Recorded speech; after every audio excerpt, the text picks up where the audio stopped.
Gejolak tajam yang mengguncang pasar saham Indonesia dalam beberapa pekan terakhir. Seiring peringatan dari MSCI dan penurunan outlook Indonesia oleh Moody's, justru mulai dibaca pelaku pasar sebagai peluang. Di tengah koreksi yang dalam dan sentimen global yang masih diliputi ketidakpastian, saham-saham emas mencuat sebagai opsi defensif dengan fondasi fundamental kuat serta prospek imbal hasil menarik bagi investor jangka menengah hingga panjang. Pengamat pasar modal Michael Yeo menilai, di tengah karut-merut kondisi global, saham emas menjadi salah satu sektor yang relatif tangguh. Di pasar domestik, ia menyebut sejumlah emiten seperti Aneka Tambang, Arki Indonesia, dan Bumi Resources Minerals sebagai saham emas dengan fundamental solid yang masih layak dicermati investor. Optimisme terhadap sektor ini turut diperkuat oleh riset CGS International Sekuritas. Hingga 9 Februari tahun 2026, harga emas spot tercatat melonjak 16% secara year to date ke level $5017 per troy ounce, setelah sepanjang 2025 menguat sekitar 65%. Di tengah rally tersebut, Bank Sentral Global tercatat masih agresif menambah cadangan emas, dengan pembelian bersih mencapai 220 ton pada kuartal ketiga ke 2025.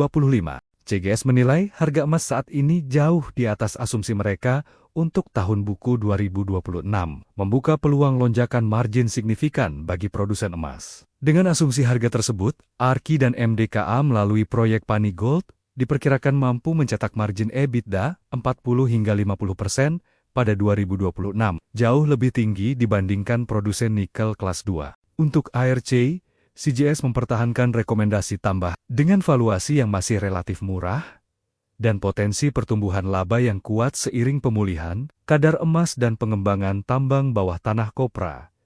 Sementara itu, MDKA juga direkomendasikan tambah dengan prospek pemulihan kinerja pada 2026 berkat kontribusi Pani Gold dan perbaikan kinerja segmen nikel melalui MBM. Sentimen positif tersebut tercermin di pasar. Pada perdagangan Senin, 9 Februari tahun 2026, saham-saham tambang emas kompak menguat. Saham Merdeka Gold Resources melonjak lebih dari 15%. Bumi Resources Minerals naik hampir 7%. Disusul Merdeka Copper Gold dan Arki Indonesia yang juga mencatatkan penguatan signifikan. Sementara itu, saham Aneka Tambang ditutup menguat hampir 5% dengan nilai transaksi terbesar di kelompok saham emas.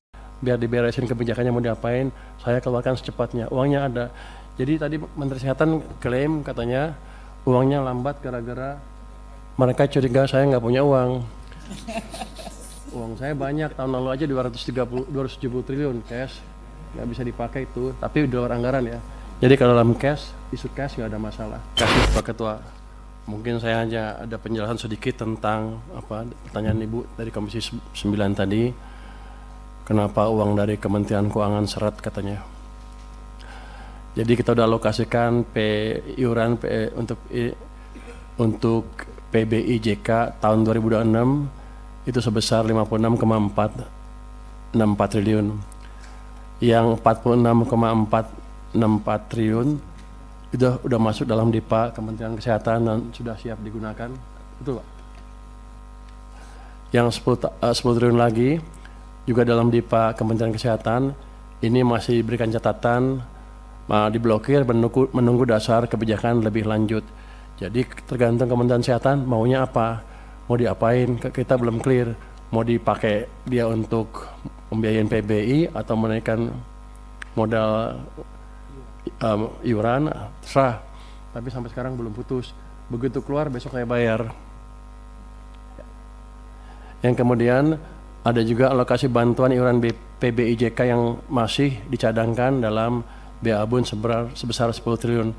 Itu juga menunggu dasar kebijakan lebih lanjut. Mau dipakai apa? Jadi kalau Anda kurang, cepat-cepat minta Kementerian Kesehatan biar diberesin kebijakannya mau diapain, saya keluarkan secepatnya. Uangnya ada. Jadi tadi Menteri Kesehatan klaim katanya uangnya lambat gara-gara mereka curiga saya nggak punya uang. Uang saya banyak, tahun lalu aja 270 triliun cash, nggak bisa dipakai itu, tapi di luar anggaran ya. Jadi kalau dalam cash, isu cash nggak ada masalah. Anda minta saya kasih. Tadi udah jelasin ya? Yang dijelasin udah dijelasin. Ya.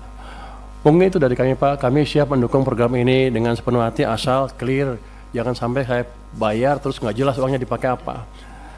Terima kasih Pak. Waalaikumsalam. Menteri Sosial dulu, baru Menteri Keuangan. Terima kasih pimpinan. Terima kasih atas saran, atas masukan, atas kritik, dan beberapa catatan dari para anggota Dewan. Pertama, judul besarnya memang transformasi bangsa. Dan secara khusus dimulai dengan transformasi data. Ini yang penting, dimulai dari transformasi data. Kalau datanya akurat, maka intervensi kita akan tepat sasaran. Dan kita sungguh tahu bahwa data ini adalah sesuatu yang krusial. Kenapa?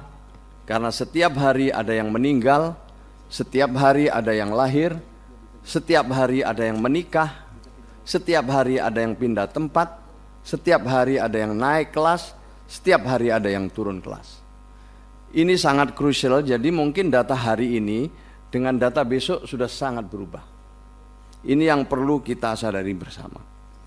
Termasuk tadi ketika disinggung soal data yang 120 dengan 106.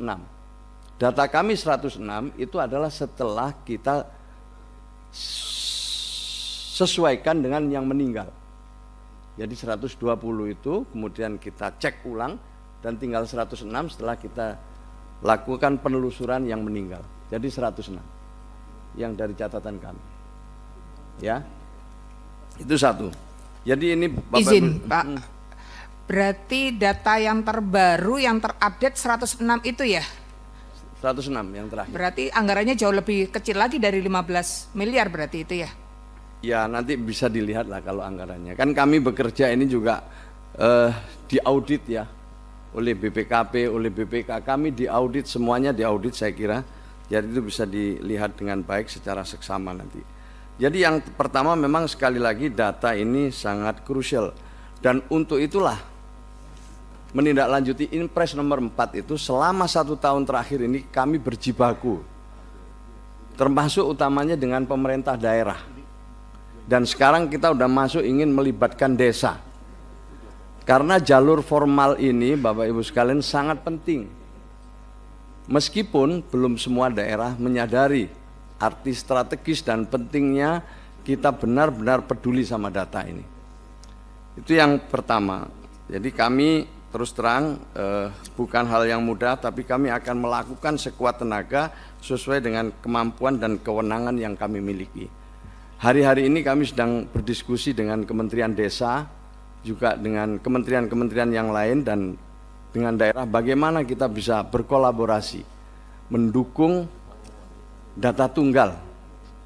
Kenapa? Karena kementerian lembaga pemerintah daerah sudah tidak boleh lagi menggunakan datanya sendiri-sendiri.